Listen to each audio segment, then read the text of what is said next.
Boa noite, meu povo. Iniciando nesse momento nossa aula de Pena 1, Campo Grande, no dia 5 de junho, turno da noite. E todos os meus alunos queridos aí.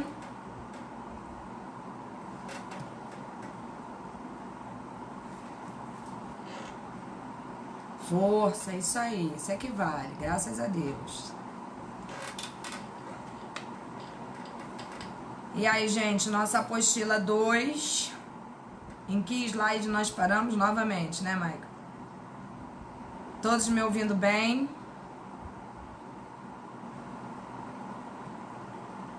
Alguém lembra aí em que slide nós paramos? 42? Não é possível, gente. Toda vez que eu pergunto a vocês, eu vou pra trás, é isso mesmo?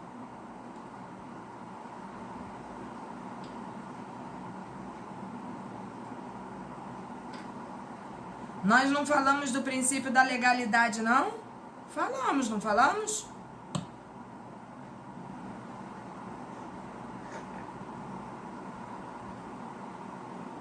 Hoje? Então hoje eu vou ter que descascar vocês. Então vamos lá. Beleza. Vamos dar início então. Creio eu que vocês já conheçam o princípio da legalidade. Já ouviram falar em direito civil, em direito constitucional, introdução ao direito, não é verdade?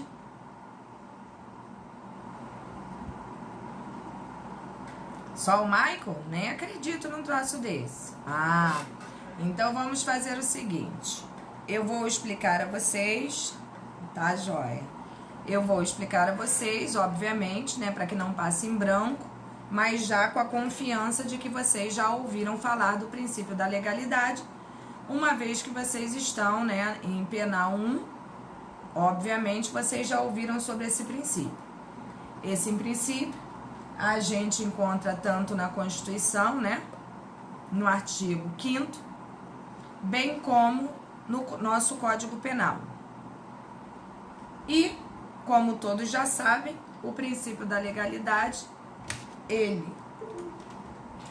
deve abranger aquilo que na lei se encontra, uma vez que a gente não pode fugir dessa questão legal de aplicabilidade da lei penal. Como a gente está na área penal, nós vamos falar a nível penal. Então, olha bem, a gente vai ter que entender, como nós já sabemos também, que o Estado, quando a gente fala Estado com letra maiúscula, a gente se refere a país, né, a território nacional. A gente sabe que a legalidade, ela prevalece de acordo com os ditames da lei e que, como eu falei para vocês, em sua maior parte dos códigos penais do mundo, né, no seu artigo 1º, a gente consegue encontrar o princípio da legalidade inserido num contexto muito globalizado, tá? Não somente no Brasil, e que a gente não pode esquecer de que tudo que se baseia, principalmente aquilo que a gente está falando, que é a nossa matéria direito penal, jamais poderia destoar, separar daquilo que é o princípio da legalidade. Então, olha bem, o princípio da legalidade é um dos direitos fundamentais mais importantes dentro de um Estado democrático de direito. E no Brasil encontra-se expressa previsão legal na Constituição, em seu artigo 5º, inciso 39. Se eu sou vocês, inclusive, depois eu faço essa marcaçãozinha, tanto na Constituição quanto no nosso Código Penal. E o que diz esse inciso 39 do artigo 5º? Nos diz que não há crime sem lei anterior que o defina, nem pena sem prévia cominação legal. Bom, como eu falei, isso já é do conhecimento de todos. Quando a gente fala que não há crime sem lei anterior que o defina, a gente está simplesmente informando o quê? Vamos supor que eu pratique um ato determinado aqui, hoje, dia 5. E que hoje, dia 5, não existe uma previsão legal quanto à conduta praticada por mim. Ela não existe em nenhum código previsibilidade daquela conduta. Portanto, essa conduta que foi praticada por mim, ela não pode ser enquadrada como crime. Um exemplo disso, que eu sempre uso, né? Claro, Maicon.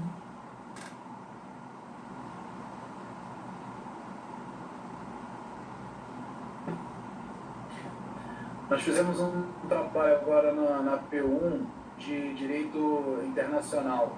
Essa seria que foi usada na defesa das Alemanhas nazistas para não serem acusados pelo Tribunal Penal, que na época,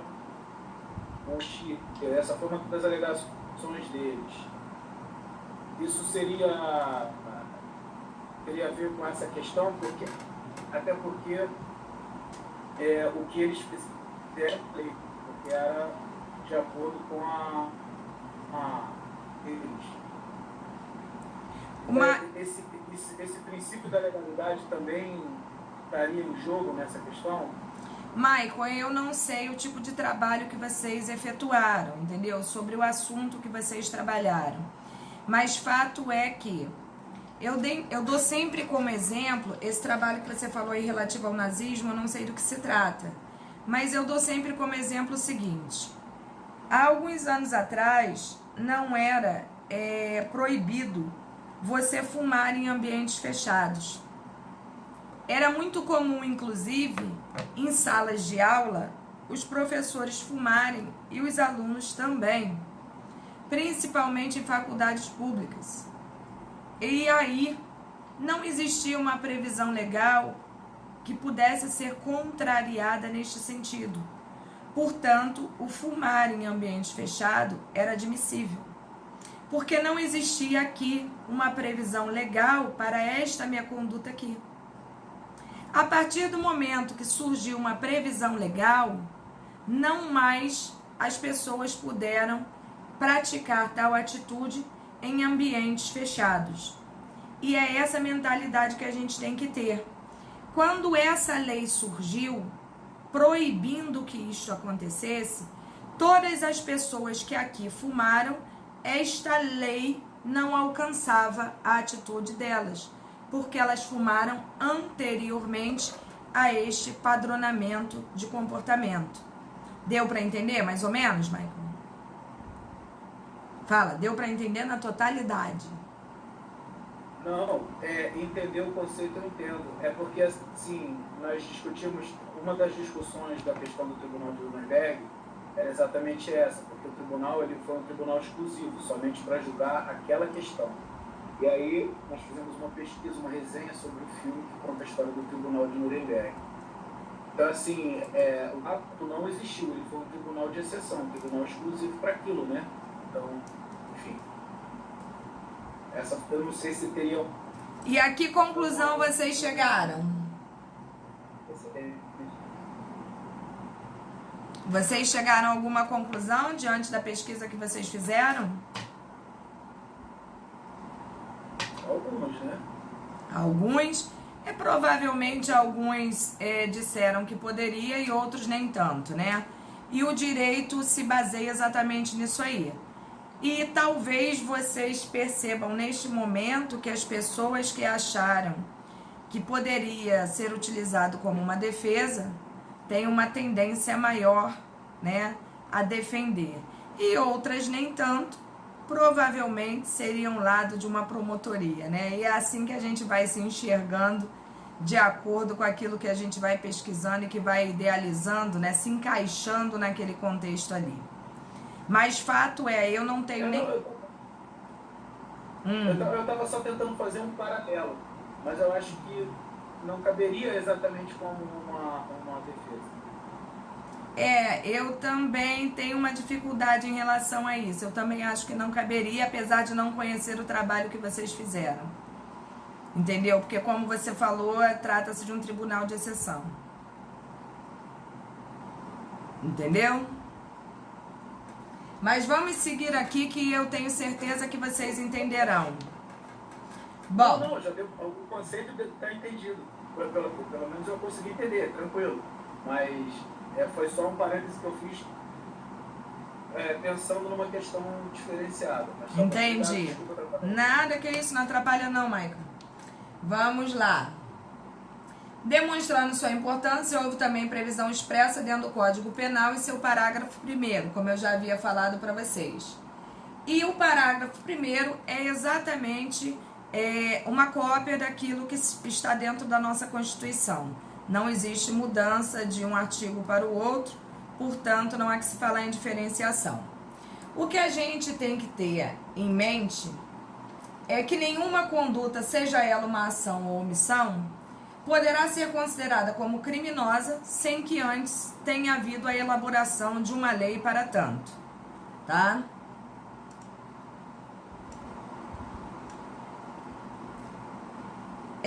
Exemplificando, até botei um exemplo ali para vocês. Se Lucas ingere bebida alcoólica, esse fato por si só poderá ser considerado como por si só não poderá ser considerado uma infração penal, porque ingerir bebida alcoólica não é crime, né? Não existe nenhum tipo de proibição que fale que nós, seres humanos brasileiros, não podemos ingerir bebida alcoólica. Então, olha bem, ocorre que no dia seguinte o Poder Legislativo edita uma lei criminalizando tal conduta. Ainda assim, Lucas não terá cometido nenhuma infração penal, uma vez que o Legislativo trabalhou uma lei posteriormente ao ato de Lucas. Então, neste sentido, não caberia falar que Lucas cometeu um ato infracional. Dando continuidade aqui, podemos concluir então que a medida provisória, decretos ou qualquer outra norma que não seja editada pelo Poder Legislativo não poderá elencar a prática de atos como criminosos e nem ao menos combinar sanções penais. Por quê, gente? Vocês lembram que lá atrás eu falei para vocês que só existe previsão legislativa para direito penal a nível o quê? Falem para mim.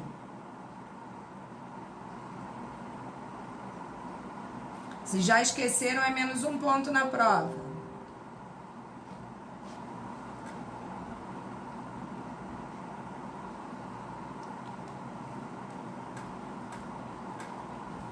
Quem é o único órgão competente a legislar a nível penal? Perfeito. Então, nós só podemos falar a nível de poder legislativo. Então, não há que se falar em você punir uma pessoa ou na criação de leis a nível de decreto, né? Como eu falei ali, de uma medida provisória, de uma portaria, seja do que for, não existe essa possibilidade. Baseado principalmente no princípio da legalidade. Bom, aí a gente vai entrar aqui no princípio da anterioridade da lei penal, que também está a nível, né, está correlato ao princípio da legalidade. Eu gostaria muito de abandonar os slides para a gente poder falar do princípio da legalidade, uma vez que, quando a gente fala que não há crime sem lei anterior que o defina, a gente está falando exatamente dessa questão do princípio da anterioridade da lei penal, né? Que não há que se falar em violação de lei se ela não existia ao momento do ato praticado. Até aqui tá dando para vocês entenderem? Vou chegar lá, Cristiano. Vou chegar lá, muito boa pergunta.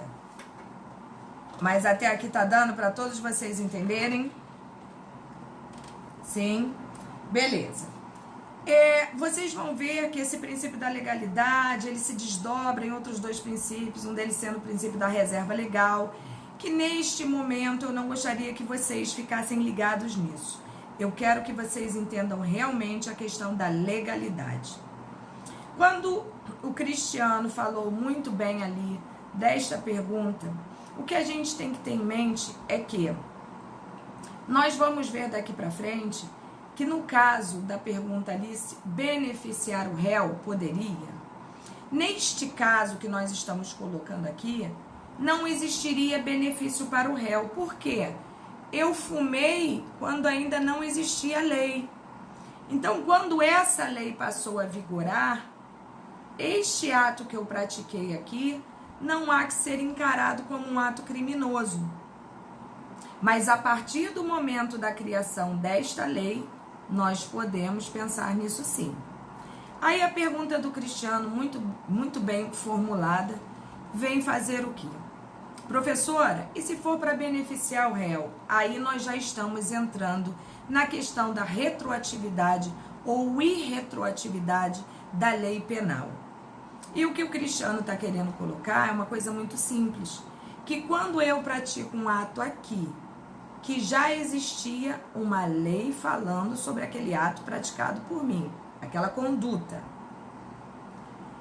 e eu pratico esta conduta, vamos supor que esta conduta aqui praticada por mim me penalize em 2 anos de cadeia. Um mero exemplo, tá, gente? Só pra gente ilustrar. 2 anos de cadeia. Aí, posteriormente ao ato praticado por mim, surge uma nova lei. Boa noite, querido. Surge uma nova lei falando que 2 anos para essa conduta aqui é muita coisa. E aí eles passam, o legislativo passa a entender que 1 ano seria suficiente. Bom, eu pratiquei a conduta, eram 2 anos. Surge uma lei posterior, revogando aquela primeira, tá? Dizendo que 1 ano seria o suficiente. O que vai acontecer comigo aqui?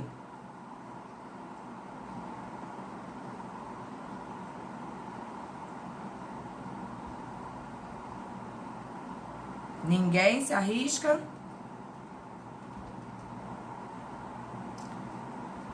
É mais ou menos isso aí, Maicon. Se existe uma lei posterior que venha beneficiar o réu, ainda que a conduta dele tenha sido praticado anteriormente a esta lei, ele será beneficiado. O que a gente tem que ter em mente, a gente vai ver daqui a pouquinho aqui, é que a lei penal, em regra, ela não retroage. Ela não volta ao tempo, a não ser em benefício do réu. É isso que a gente tem que ter em mente, tá? Quando eu coloco para vocês esse materialzinho, eu coloco para que vocês tenham uma situação para que vocês possam estudar. Mas, na verdade, eu não gostaria nem de utilizá-lo, eu gostaria de ir falando e vocês irem percebendo que a gente está passando pelo material. Entendeu? Mas eu sei que tem gente que segue ali, né, a palavrinha pela palavrinha. O que tem a segunda instância, Mislene? Seja em primeira instância, em segunda instância, o réu pode estar preso, já pode ter sido condenado, transitado em julgado, não tem importância. Se surgiu uma lei nova beneficiando esse cidadão, poderá retroagir e alcançar o cara aqui.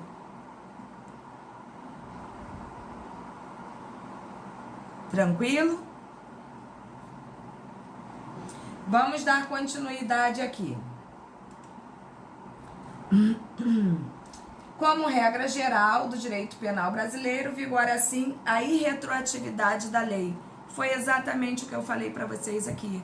A lei penal, em regra, ela não retroage. Mas se for em benefício do réu, ela retroagirá. Tá? Professora, então vamos pegar outro exemplo. A lei penal vai retroagir para prejudicar o réu? Não. Vamos supor que aqui eu cometi um crime em que a pena seja de 4 anos. E eu já estou cumprindo esta pena. Já estou cumprindo. Aí vem uma lei nova revogando aquela lei que me condenou, aumentando essa condenação para 8 anos. Esta lei nova me alcançará aqui?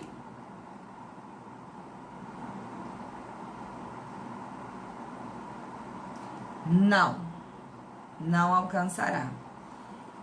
É o que a gente fala, existir uma lei para beneficiar poderá me alcançar, para me prejudicar, jamais, tá? Criação de lei em mala partem, como a gente fala, para piorar a situação do réu, não pode existir. Para melhorar, sim. Em bona partem, sim. Mala partem, não.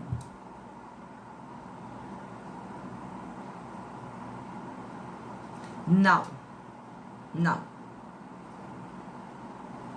Nem pensar. É lei mesmo, lei gerada pelo nosso legislativo. Tem que estar positivado no nosso código, ou na Constituição, seja onde for. A gente não pode esquecer nunca da pirâmide de Kelsen, né? Onde o topo, né, da nossa legislação, sem sombra de dúvida, é a Constituição Federal. E nenhuma outra lei, pela hierarquia delas mesmas, poderá o quê? Confrontar o que nela existe. Portanto, se isso vier a acontecer, nós estamos a nível de uma legislação inconstitucional. Não existe uma lei que possa ir de enfrentamento ao que está na nossa Constituição, tá? Beleza. Então, quanto a isso, nós já entendemos?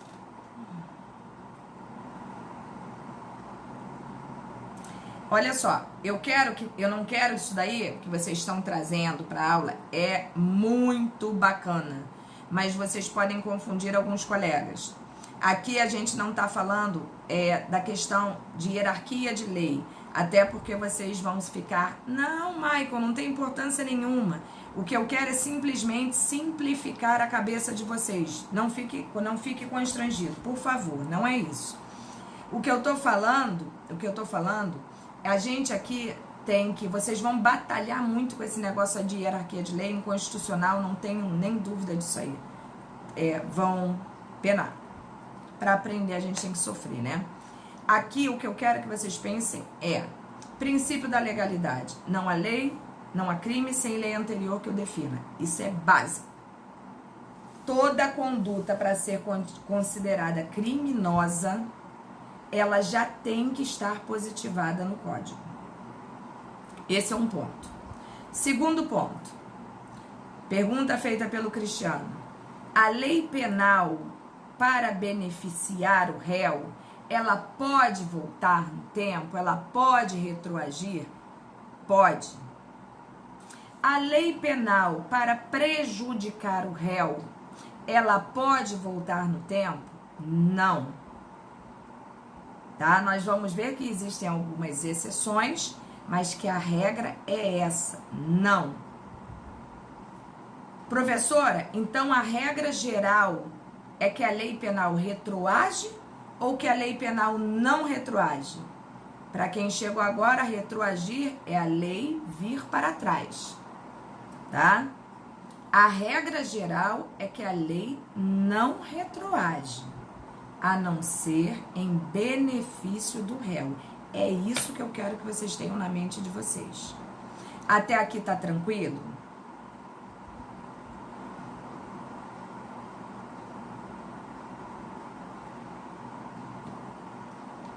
Beleza. Então vamos lá.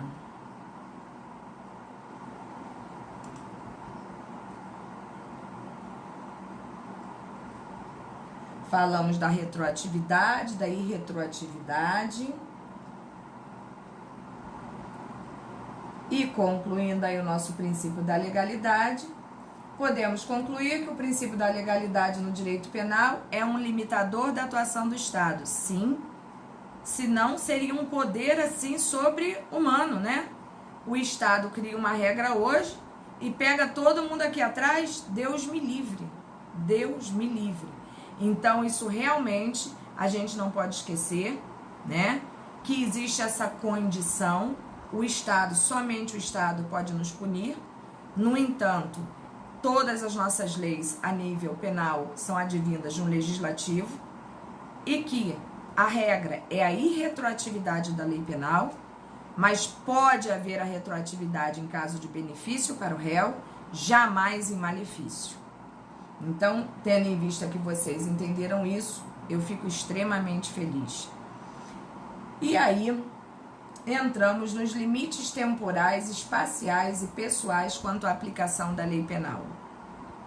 A lei penal de um Estado soberano vige em todo o seu território nacional. Essa é uma matéria fácil, muito tranquila, basta a gente dar aquela relaxada assim e abrir a mente. Então, vamos lá. Contudo, visando o combate eficaz à criminalidade, a lei pode ser aplicada fora de suas fronteiras. Ou até mesmo leis de outros estados podem atuar dentro do país. Por isso, são necessárias limitações para definir qual lei será aplicada, dependendo da hipótese, de acordo com alguns princípios. Então, olhem esses princípios que nós vamos lançar mão aí agora. Âmbito da eficácia temporal da lei penal. A lei penal tem sua amplitude desde a sua entrada em vigor até a sua revogação. O que a gente tem que ter em mente é que uma lei nasce, vive e morre. Quando uma lei fala de um determinado assunto, é porque ela está vigorando naquele momento ali. A partir do momento que vem uma lei nova, versando sobre este mesmo assunto aqui, mas ela é uma lei mais moderna, ela pode inclusive fazer o quê? Suprimir aquela lei. O que significa dizer revogar aquela lei. E aí passa a viger essa aqui. Até aqui tranquilo?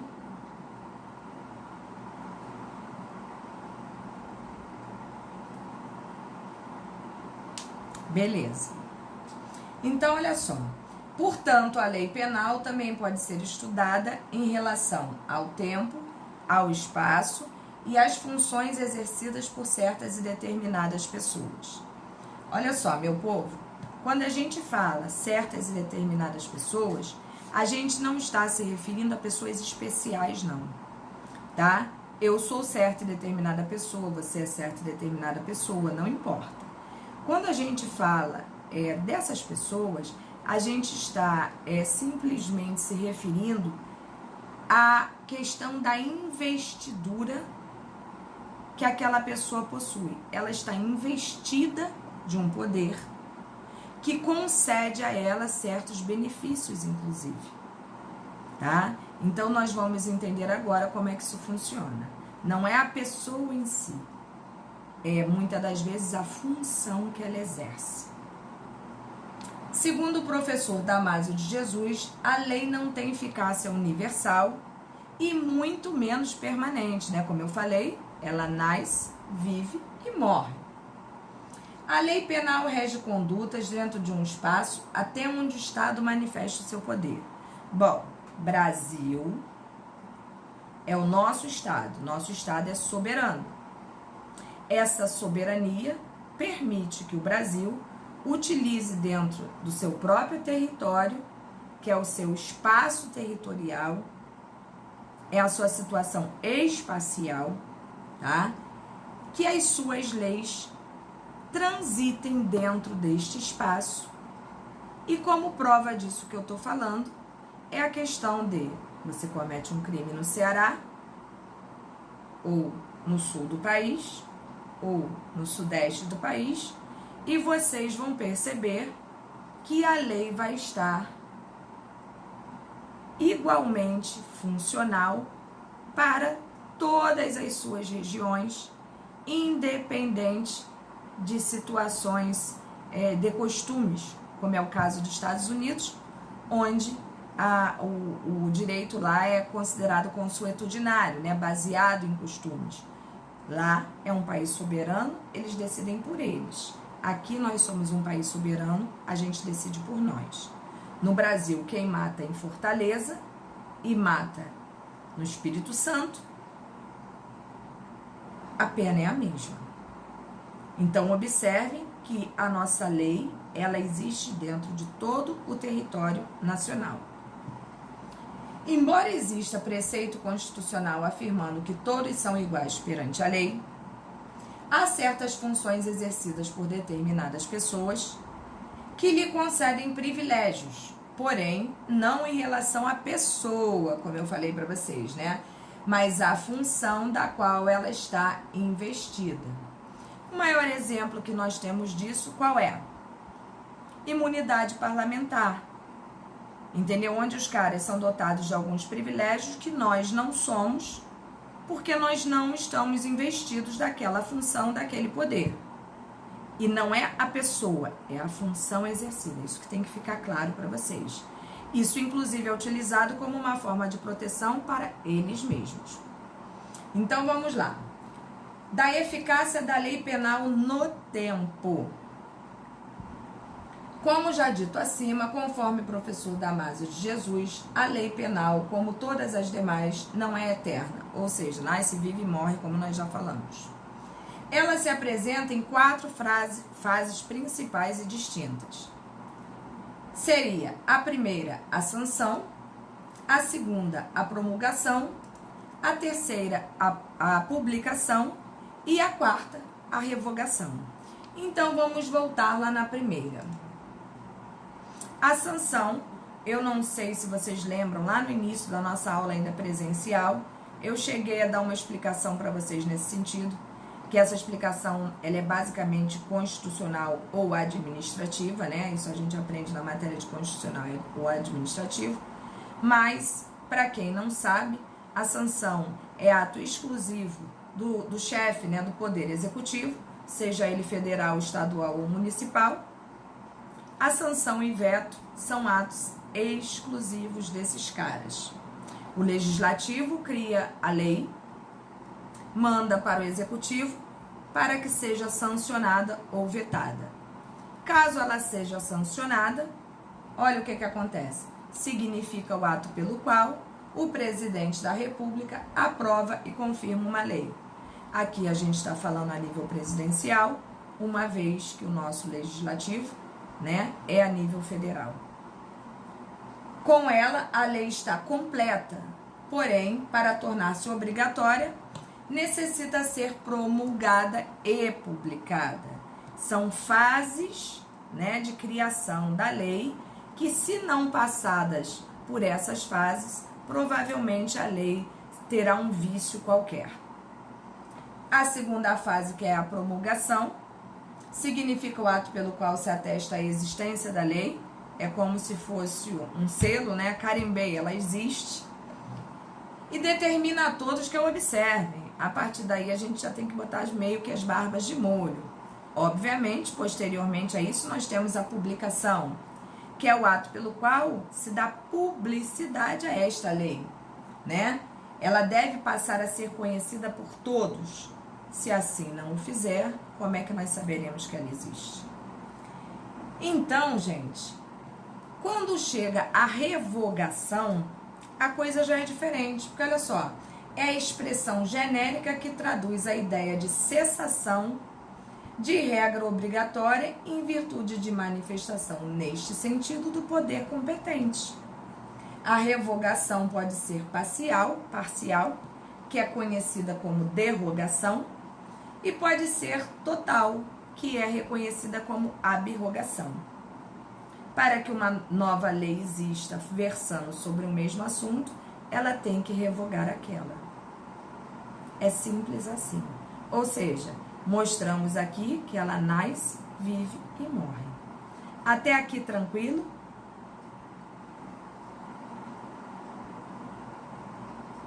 Sim. A lei, entretanto, ainda pode ter vigência temporária. E agora eu peço a atenção de vocês. É fácil, tá? Eu diria para vocês assim que é bastante fácil, mas que certas pessoas têm uma tendência a criar uma resistência à lei temporária. Olha bem, lei temporária são as leis que já trazem pré-ordenada a sua data de expiração. O que isso significa? Que ela vai existir, mas com data para acabar. Prestem atenção no exemplo que eu dei aqui, ó. É criada uma lei temporária que define como crime fumar cigarro por 30 dias. Passaram-se os 30 dias e a vigência dessa lei termina. As pessoas que fumaram no tempo da vigência da lei responderão pelo crime. Ou seja, é uma lei já pré-ordenada. Ela vem dizendo que começa o início aqui dela no dia 5, hoje, e ela durará por um lapso temporal de 30 dias. Chegou no final desses 30 dias, ela vai morrer. Professora, mas e os efeitos que ela gerou nesses 30 dias? Continuarão? Sim. Quem cometeu este crime neste lapso temporal desses 30 dias, ainda que essa lei aqui tenha morrido, a pessoa responderá pelo crime praticado. Até aqui, tudo bem?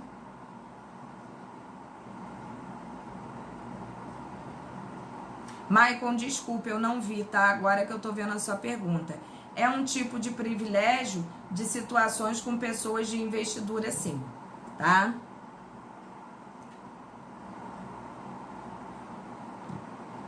Tranquila essa explicação aí pra todo mundo, gente, ou não? Fala, Giovana.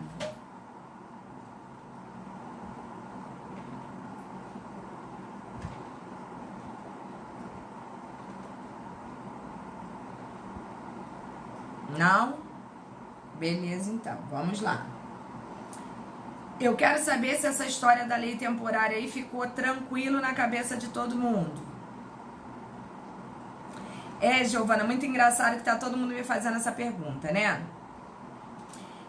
O não uso da máscara, na verdade, não está caracterizado como um crime, né?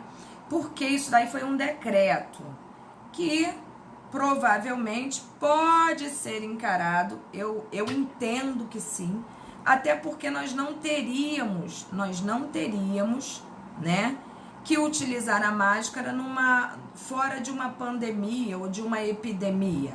Então eu diria para você que como um recurso mnemônico, é muito legal que você leve isso daí desta forma aí.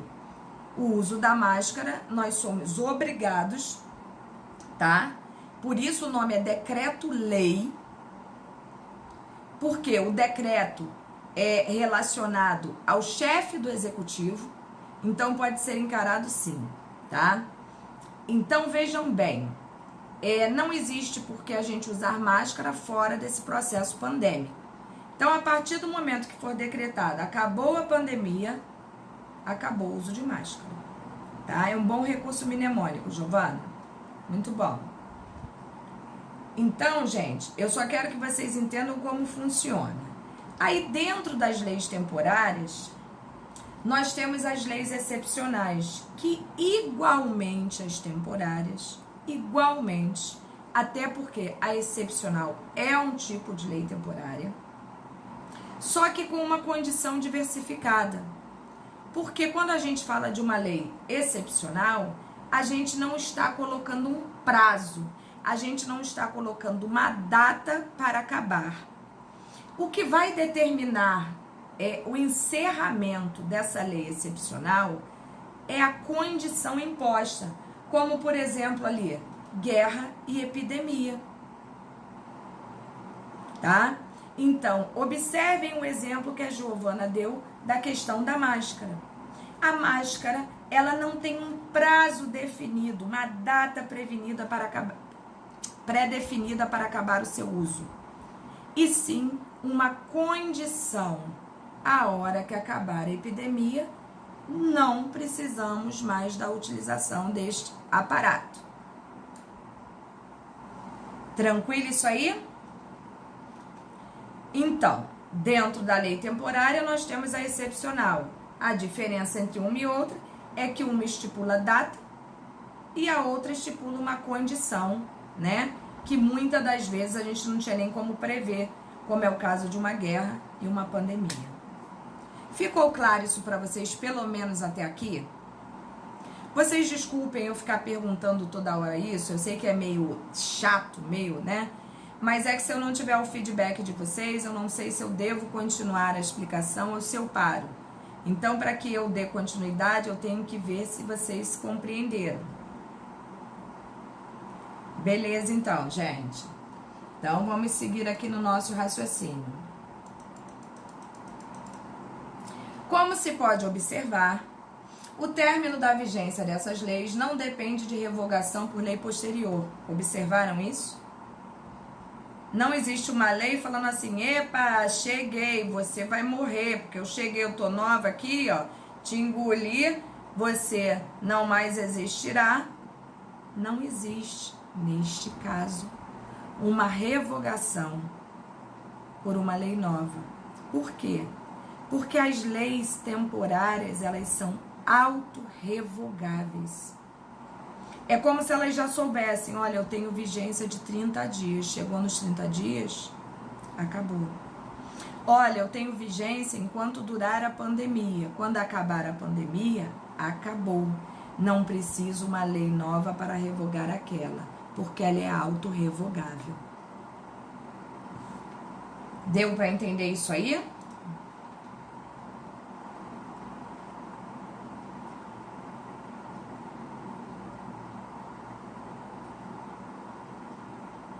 Beleza. E fico assim encantada, porque vocês foram assim uma das poucas turmas que conseguiram compreender isso com essa maestria aí. Todos mesmo, né? Beleza. Da eficácia das leis penais temporárias e excepcionais. Bom, é o conceito de ultratividade, né? Que geralmente é utilizado em situações de leis como essa aqui. É o caso das leis que continuam a ser aplicadas aos fatos praticados durante a sua vigência, mesmo depois de autorrevogadas. Olha só, esqueçam esse quadrinho aqui e me ouçam. Vocês lembram quando eu falei para vocês que quando uma lei deixa de ter poder de lei, vamos supor que eu cometi um crime aqui. Posteriormente, veio uma lei mais moderna, dizendo que aquele ato que é praticado por mim aqui deixou de ser crime. O que vai acontecer comigo aqui?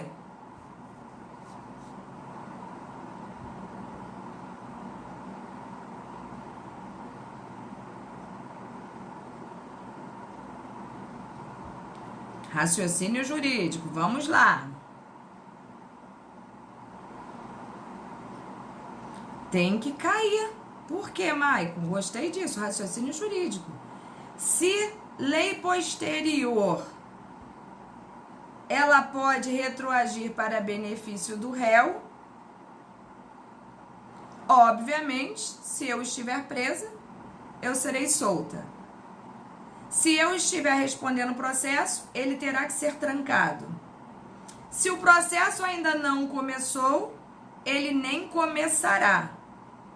E se eu já estiver cumprindo pena, na rua eu terei que ficar. Terei que ir para a rua. É isso aí. É isso aí. Ela retroagirá para benefício do réu. Aí eu faço a pergunta para vocês. Isso acontece, olha que pergunta de prova maravilhosa. Claro que eu não vou botar, tendo em vista que eu acabei de falar aqui com vocês. Isso acontece com as leis excepcionais? As leis temporárias?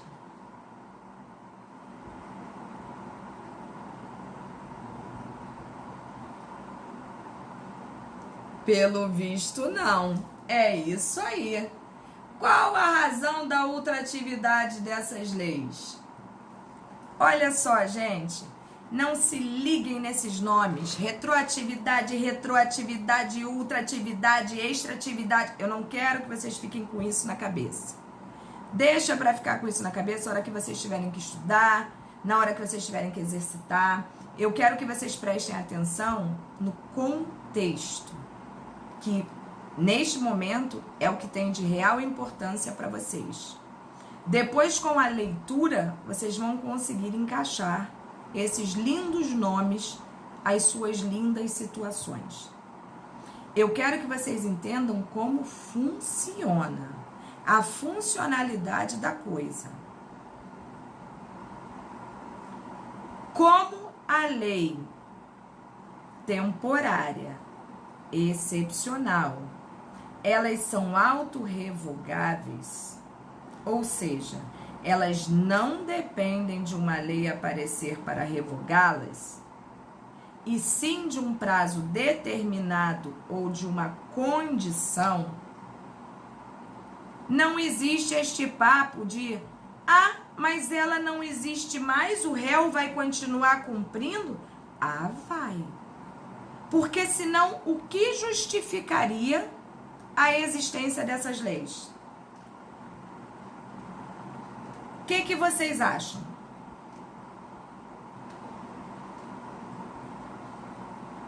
E, obviamente, nós, seres humanos bonzinhos, se nós soubéssemos que depois que elas se autorrevogam, nada aconteceria com a gente, por que nós respeitaríamos essa lei? Não respeitaríamos. E por este motivo, esta é a exceção da questão da ultratividade. Conseguiram captar isso aí? Até porque, vamos supor essa dos 30 dias. Hoje começou, hoje eu já fumei. Em 30 dias a gente consegue processar alguém, julgar alguém e condenar alguém? Não. Então já que o Brasil é lento nisso aí, que se dane, essa lei autorrevogável aí não vai me pegar. Seria uma bagunça, né, gente? Então, realmente, não poderia acontecer dessa maneira. E por isso... Oi. Tem alguém sem nome, não sei. Pera aí, então. Vamos ver... Vamos ver aqui, porque nós temos aqui um aluno informando. Só um minuto, por favor.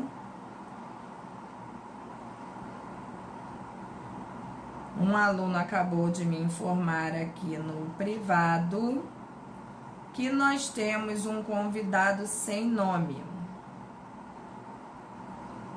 E como nós temos convidado sem nome, eu gostaria que esse convidado sem nome se identificasse.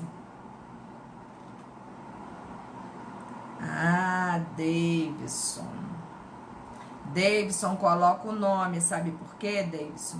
Porque isso tem sido muito discutido na instituição, pessoas de fora, entendi, pessoas de fora vindo assistir às nossas aulas, e as nossas aulas são privativas nossas, né? Então a gente fica muito preocupado com isso, tá? Então eu sempre peço que vocês mantenham o nome de vocês. Quando não conseguirem colocar o nome, já chega falando, professor, aqui, sem nome sou eu, que aí eu já fico mais consciente, né, do que está acontecendo, porque isso foi nos mandado observar, né, e tem acontecido muito, porque, em verdade, pode ser uma pessoa intrusa, né, de repente até para atrapalhar alguma coisa. Então, a gente tem evitado muito isso realmente. Valeu aí, Davidson. Então, vamos lá. Dando continuidade aqui ao nosso raciocínio, a pergunta que eu fiz a vocês é: e qual a razão da ultratividade dessas leis? Por que elas podem fazer isso e as outras não, né? Aí vem a respostinha desse bichinho que é a nossa interrogação aí. E tá aí a respostinha, para impedir que, tratando-se de leis previamente limitadas no tempo, possam ser frustradas as suas sanções por expedientes astuciosos no sentido de retardamento dos processos penais. Ou seja, eu sei que o processo é demorado, sei que, por exemplo, naquele prazo ninguém vai conseguir sequer me condenar se for esperar a justiça, né? E passei a desrespeitar tudo. O artigo 3º do Código Penal não é inconstitucional em face do artigo 5º, inciso 40 da Constituição Federal, que prescreve a retroatividade mais benéfica. Não podemos esquecer que essa retroatividade mais benéfica não acontecerá nas leis temporárias ou excepcionais. Até porque não existe uma lei posterior que venha revogá-las. Elas são autorrevogáveis. Professora, mas se a lei não existe mais, como esta pessoa aqui está sendo condenada? Porque é exceção à regra. Porque se assim não fosse, não justificaria tal situação. Deu para entender isso aí, meu povo? Para evitar a malandragem. É exatamente isso. E aí eu botei, né? Eu dei a resposta a vocês com as minhas palavras e botei aí um exemplo para vocês da resposta de Damásio de Jesus, que é um clássico, né? Um mestre, e a gente não pode desprezar tão poucos mestres, muito menos quando são clássicos, né? Então eu coloquei aí para vocês uma resposta do professor Damásio de Jesus, onde ele diz que dá a opinião que lhe permite, né? Este princípio da retroatividade da lei mais favorável não é aplicável às leis temporárias e excepcionais pelos seguintes motivos. Se o criminoso soubesse antecipadamente que estivessem destinadas a desaparecer após certo tempo, perdendo a sua eficácia, lançaria a mão de todos os meios para iludir a sanção. Claro, né? Principalmente quando iminente o término de sua vigência pelo decurso de seu período de duração ou de suas circunstâncias determinadoras. Ou seja, ele fechou. Ele fechou. Não tem nem o que discutir, tá? Então, neste sentido, nós já sabemos que a regra da nossa lei penal é a lei não retroagir, mas que em benefício do réu ela retroagirá. No entanto, quando se tratar de leis temporárias e excepcionais, que também são temporárias, este princípio não se tornará eficaz. Tudo bem, meu povo? Olha a chata de novo perguntando. Entenderam?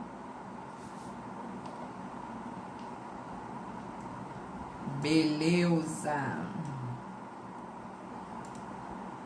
Ok, fico feliz por vocês. Muito feliz. Beleza. Então, dando continuidade aqui, dos conflitos de lei penal no tempo. Desde que a lei entre em vigor até que cesse a sua vigência, rege todos os fatos abrangidos pela sua destinação.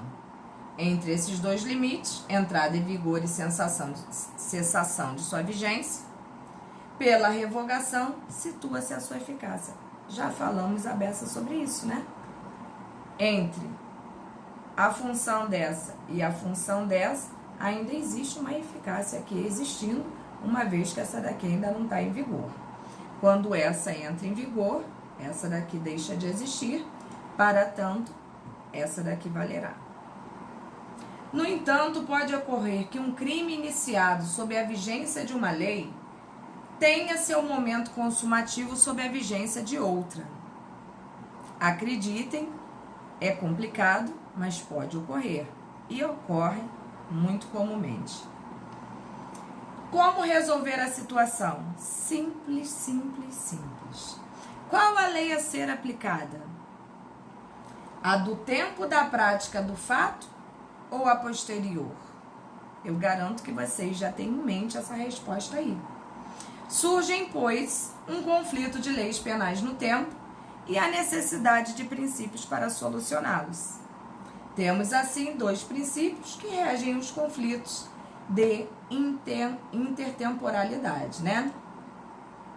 Que são exatamente os dois que o nosso colega Cristiano aí, muito sabiamente, me fez puxar o assunto antes da gente chegar na matéria. Valeu aí, Cristiano. E agora que nós chegamos na matéria, nós já sabemos o que isso funciona, que é o princípio da irretroatividade da lei mais severa e o da retroatividade da lei mais benigna. E aí, eu faço a pergunta para vocês. Já sabendo que a lei mais benéfica retroage, já sabendo que a lei maléfica não retroage, eu faço uma pergunta a vocês. Pergunta-se com base nos dois princípios. Vamos lá. A pratica um crime sob a vigência da lei X, que comina a pena de reclusão de 1 a 4 anos. Por ocasião do julgamento, passa a viger a lei Y, regulando o mesmo fato e impondo a pena de reclusão de 2 a 8 anos, ou seja, aumentou. Qual a lei a ser aplicada? A anterior, mais benéfica, ou a posterior, mais severa? O Michael já respondeu. É isso aí. Vocês viram como, em verdade, o importante é vocês entenderem este funcionamento. Os nomes dos princípios são importantes? Claro que sim. Para quem está dentro do direito, atuando ou estudando como vocês, é óbvio que tem que aprender. Mas eu diria para vocês que o mecanismo, que são esses que vocês compreenderam, da lei mais benéfica, da retroatividade, da irretroatividade, da questão da lei temporária, por que que pode, por que que não pode, isso é o importante, tá? É isso que eu queria que vocês tivessem entendido e muito obrigado, vocês entenderam. Beleza até aqui? É isso aí, Mislene.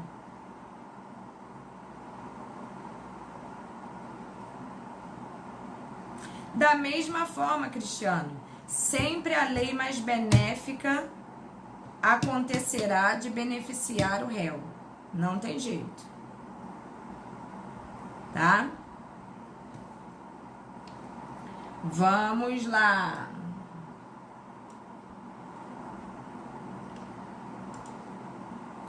Das hipóteses de conflito de leis penais no tempo.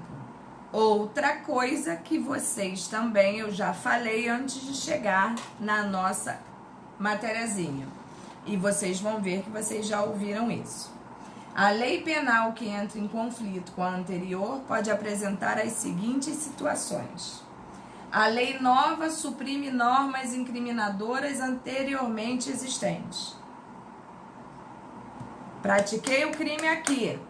Lei nova veio dizendo que este ato que eu pratiquei aqui não é mais crime. O que vai acontecer?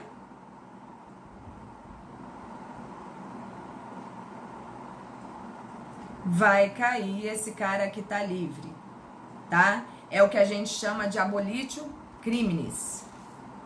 Aí outra situação, a lei nova incrimina fato antes considerado lícito, que a gente chama de novatio legis incriminadora.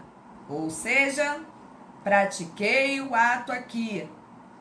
Não existia nenhuma norma dizendo que esse ato praticado por mim era crime. Aí vem uma lei nova dizendo o quê? Olha, esse ato praticado por você é crime. Essa lei nova me alcançará aqui? Não. Por quê? Porque não há crime sem lei anterior que o defina. Lembram disso? Princípio da legalidade purinho. E retroatividade da lei in mala partem. Muito bem, Michael. Muito bem. A outra situação, a lei nova modifica o regime anterior, agravando o sujeito. É o que a gente chama de novatio legis impégios. Cometo o crime aqui, 2 anos de reclusão. Vem uma lei nova, fala que é 4 anos de reclusão. Essa situação me alcançará aqui? Valeu. Escolheu quem? É aluno Davidson. Beijo. Não me alcançará, porque a lei não retroage para malefício do réu. Perfeito. Aí outra situação, a lei nova modifica o regime anterior, beneficiando o sujeito. Novatio legis in melius. Esta lei me alcançará aqui? Sim, porque em benefício do réu, sempre. Muito bom. Mas eu gostaria de ver mais pessoas respondendo também. O que é? Vocês não estão entendendo? Vocês me falam que eu volto. Gente, um chazinho. Um chazinho. Vocês não têm ideia. Que delícia. Até aqui tranquilo, então? Sexta-feira, por causa disso? É, mas hoje a gente tem que dar um gás aqui. Beleza.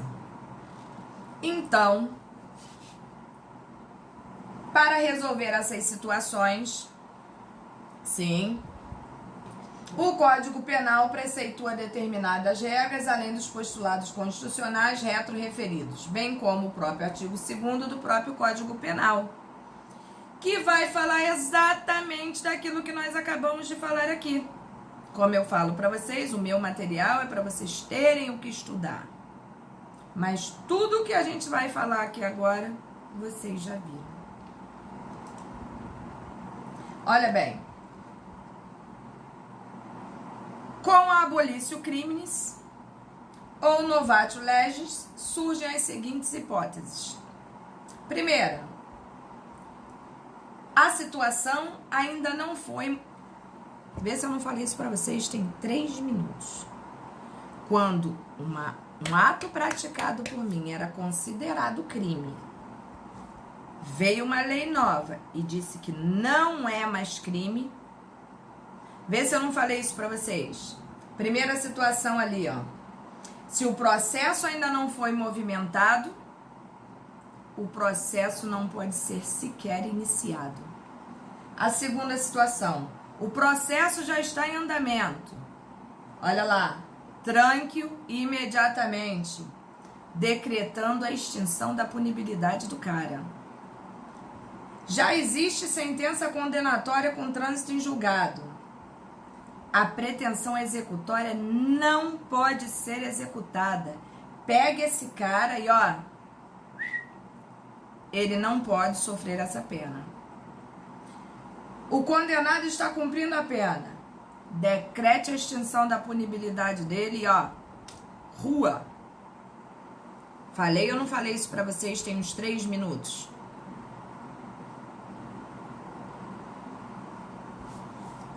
Pois é, isso é quando o crime é abolido. É aquilo que a gente chama de abolitio criminis. Uma lei posterior que vem dizendo que uma conduta determinada praticada não mais é considerada crime. Exatamente.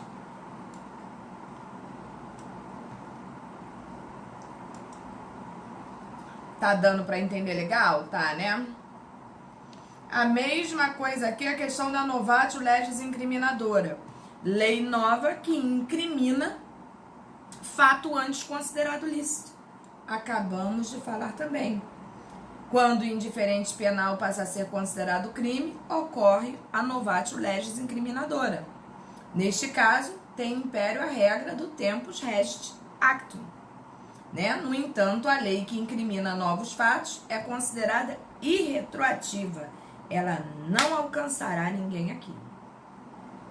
Falamos ou não falamos? Falamos. Falamos sim. Outra situação, ó, novatio legis impégios. Impégios. Mas isso, Michael, é muito legal, porque sabe o que ocasionou toda essa fala? Foi a pergunta do Cristiano. Ele trouxe para a baila todo o assunto praticamente da apostila com uma pergunta. Acho até que depois o Cristiano vai ter que ganhar um prêmio. E Maicon também, né? Porque, pelo amor de Deus, né, Maicon? Tu participa de tudo, né? A gente não pode deixar isso passar em branco. Não esquecerei, Maicon. Não esquecerei. Eu gosto de gente com sede de conhecimento. Vamos lá.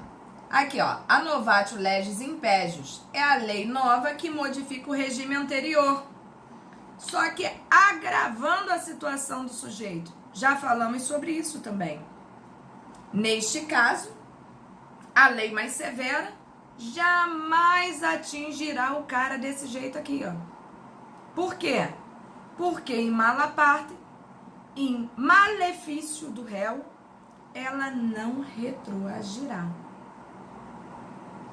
Tranquilo?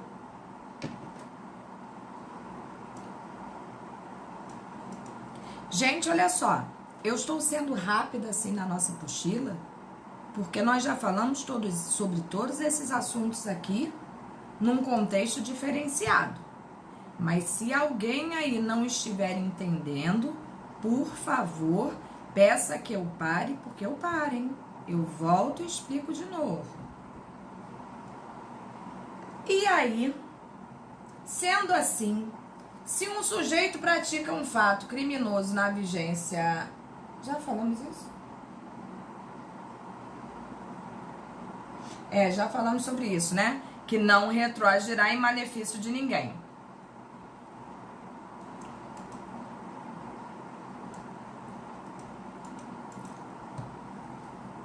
E agora chegamos ali na questão da novatio legis in melius. A lei nova que modifica o regime anterior, beneficiando o sujeito. O que acontecerá nesse caso aí? Vamos participar para perder o sono?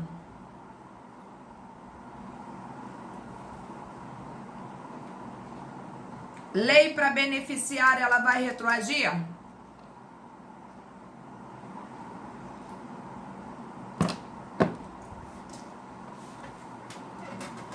Vocês estão me ouvindo ou travou aí o sistema?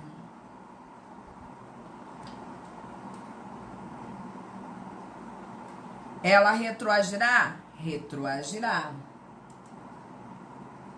Então aí, ó, também em seu parágrafo único. Perfeito, Mislene, perfeito, é isso aí mesmo. Para malefício nunca. Não existe essa possibilidade. Também em seu parágrafo único, o artigo 2º do Código Penal determina que a lei posterior que de qualquer modo favorecer o agente aplica-se aos fatos anteriores praticados pelo mesmo, ainda que decididos por sentença condenatória transitada em julgado. Nunca esqueçam disso. Professor, ele já foi condenado. Azar não, sorte. A lei retroagirá e atacará ele lá atrás, trazendo um benefício para ele. Mesmo. Lindo isso, né? O direito penal é maravilhoso. E aí, chegamos da eficácia da lei penal no espaço, quanto à questão do direito penal internacional e seus princípios. Muito fácil. Acredito que vocês já estejam dando, né? Direito internacional. Acredito que vocês já tenham visto muito dessas situações aqui. E também será muito fácil para vocês. Então, vamos lá. A lei penal é elaborada para viger dentro dos limites em que o Estado exerce a sua soberania. Lembram do Brasil, né? A nossa lei, em regra, ela é funcional dentro do nosso país. Em raríssimas exceções, né? por meio de tratados, convenções internacionais, acordos de reciprocidade, que vocês já devem ter visto.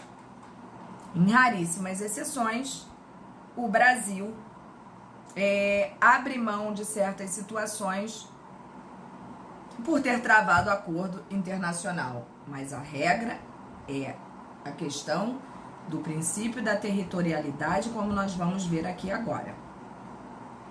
Surge o problema da delimitação espacial do âmbito da eficácia da legislação penal.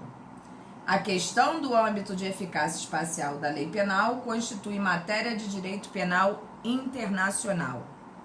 Existem 5 princípios a respeito desta matéria. E o mais importante deles, eu diria que é o princípio da territorialidade, que é o princípio adotado como regra geral do nosso país. Artigo 5º do CP. Segundo este princípio, a lei penal só tem aplicação no território do Estado. Qual é o Estado? Brasil. Estado com letra maiúscula, a nível de federação. Sem atender à nacionalidade do sujeito ativo do delito ou do titular do bem jurídico lesado. É também denominado princípio territorial exclusivo ou absoluto, pois exclui a aplicação da lei penal de um país fora de seu território. Isso nada mais está dizendo pra gente o quê? É que cada um no seu quadrado. O Brasil é um Estado soberano, a França é um Estado soberano, a Itália é um Estado soberano, os Estados Unidos é um Estado soberano, cada um no seu quadrado, um não devendo interferir na legislação do outro. Até aqui, funcional aí, tá dando pra entender? Que eu tô vendo a galera meio quieta aí, eu tô achando que vocês estão meio apagadinhos hoje.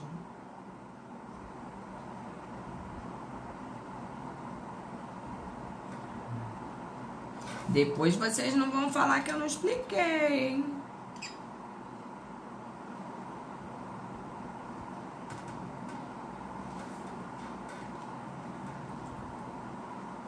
Vamos lá. Então, preste atenção, Miss Lady, que tu entrou agora, preste atenção. Possui 3 aspectos que o fundamentam. O primeiro é o processual, o segundo é o repressivo e o terceiro é o internacional. O primeiro, pois seria enormemente dificultoso o cara cometer um crime no Brasil, não ser brasileiro e ser processado no seu país de origem. Olha que loucura ver se isso seria possível dentro de uma legalidade. Acho que não. Repressivo. Se a aplicação da pena ocorre em lugar diverso do local do crime, excluiria uma das funções da pena, a intimidadora. Quais são as funções da pena? Punir, intimidar e recuperar, que é ressocializar. Se eu retiro uma dessas funções, a pena perdeu já, né, pelo menos 33,3% daquilo que seria sua validade. E como é que o cara vem da China pra cá, comete um crime aqui e ele vai cumprir pena lá? Isso também não seria viável, né? A internacionalidade aqui, ó. Porque a função punitiva do Estado é legítima emanação de sua própria soberania. O que que isso quer dizer? O cara veio pra cá, cometeu o crime aqui, pelo princípio da territorialidade. Se ele cometeu o crime aqui, nada mais justo do que ele ser punido também aqui. É assim que funciona. Esta é a regra. Princípio da nacionalidade ou da personalidade. De acordo com este princípio, a lei penal do Estado é aplicável aos seus cidadãos onde quer que se encontrem. Ceará, Brasília, qualquer local do Sul, pode escolher. Se você quiser cometer crime, fique à vontade. A pena será a mesma. O Código Penal brasileiro adotou o princípio da territorialidade como regra e os outros como exceção. Pra gente ver isso assim muito miudinho, né? Não vamos falar de Estado Brasil, não vamos falar dos estados da federação, vamos falar de bairros. Campo Grande, Santa Cruz, Bangu, Realengo. Se eu pratico um crime em Santa Cruz, onde eu respondo? Em Santa Cruz. Se eu pratico um crime em Bangu, onde eu respondo? Em Bangu.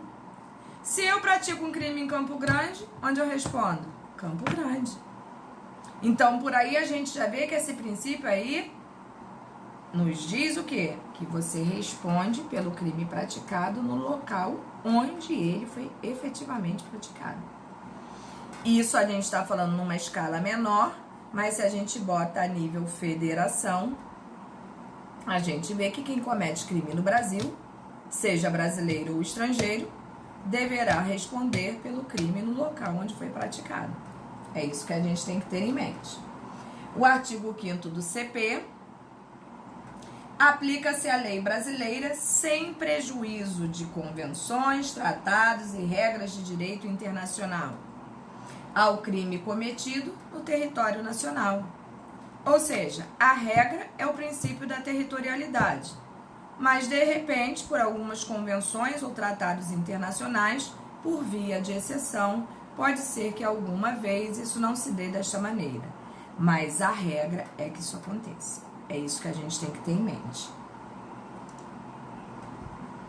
Aí, conforme o professor Damásio, o nosso código adotou, portanto, o princípio da territorialidade como regra sobre a eficácia espacial da lei penal. O espacial é o espaço, tá, gente?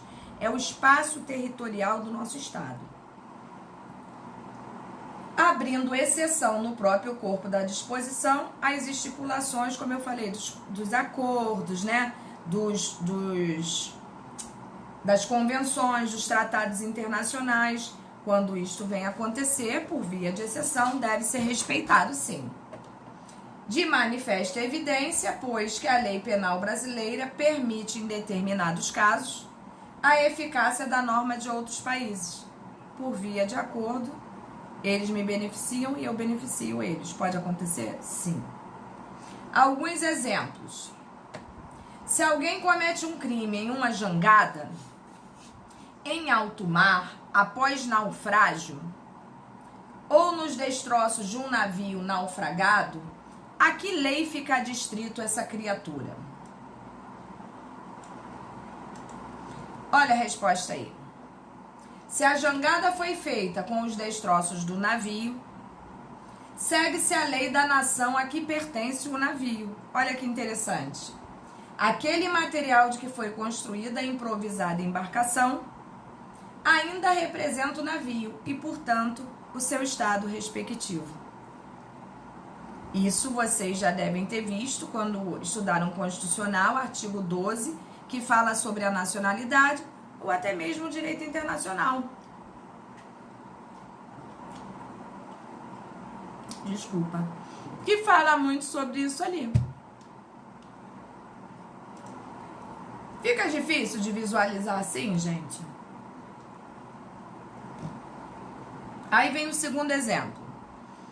Se a embarcação foi feita com destroço dos dois navios, o que aconteceria? Vamos supor que dois navios se choquem e sejam de bandeiras distintas, né? Uma do Brasil e uma dos Estados Unidos. Vamos lá. Resposta. Opina-se que o delinquente fica submetido à lei do seu próprio estado, aplicando-se o critério da personalidade. Ou seja, cada um responderá não tranquilo? Tranquilo ou não tranquilo, Michael?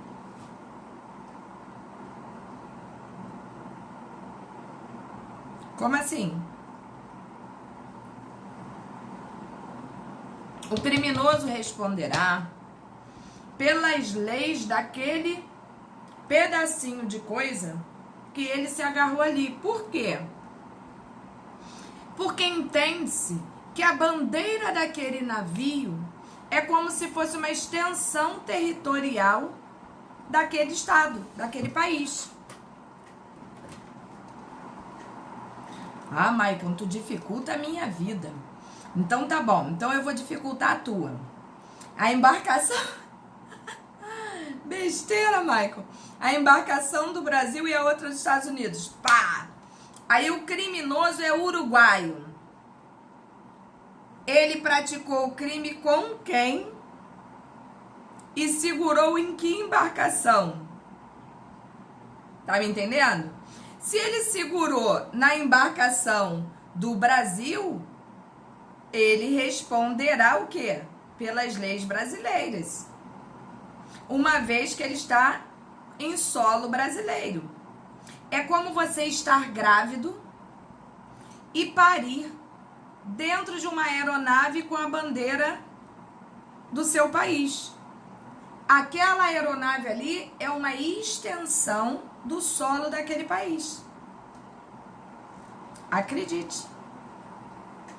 Acredite. E para fechar, lugar do crime. Para Damaso de Jesus, a determinação do lugar em que o crime se considera praticado, como eu falei, Santa Cruz, Campo Grande, Bangu, só que aqui a gente está falando a nível internacional.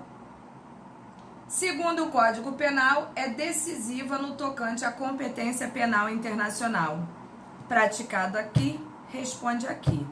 No entanto, se o Brasil tiver um acordo com qualquer outro país onde possa beneficiá-lo e vice-versa, nada impede que isso aconteça. Então, o nosso Código Penal, no entanto, adotou, segundo o seu artigo 6º, a teoria da ubiquidade. O que seria isso? Considera-se praticado o crime no lugar em que ocorreu a ação ou omissão, ou seja, a conduta delituosa, no todo ou em parte, bem como onde se produziu ou devia se produzir o resultado. Então, quando a gente fala de extraterritorialidade, nós temos que ter em mente que o Brasil adotou o quê? A teoria e o princípio da territorialidade. O legislador penal brasileiro adotou o princípio da territorialidade como regra. Entretanto, este princípio sofre exceções no próprio corpo do dispositivo. Por quê? Porque quando a gente fala das convenções, dos tratados, né? A gente está falando o quê? Ó, a regra é essa. Criminoso cometeu o ato aqui, aqui ele será punido. No entanto, se o Brasil acordou com qualquer outro país coisas diferentes por via de tratados, por via de convenções, nada impede que ele cumpra aquilo que ele tratou, mas a regra é que cumpra aqui. E por este motivo, dá-se o nome a este princípio da territorialidade, que a gente considera uma territorialidade temperada. Por quê? Porque ela tem um equilíbriozinho, sofre essas exceçõezinhas em que a gente tem todo esse tempero aí. Tranquilo até aqui ou não?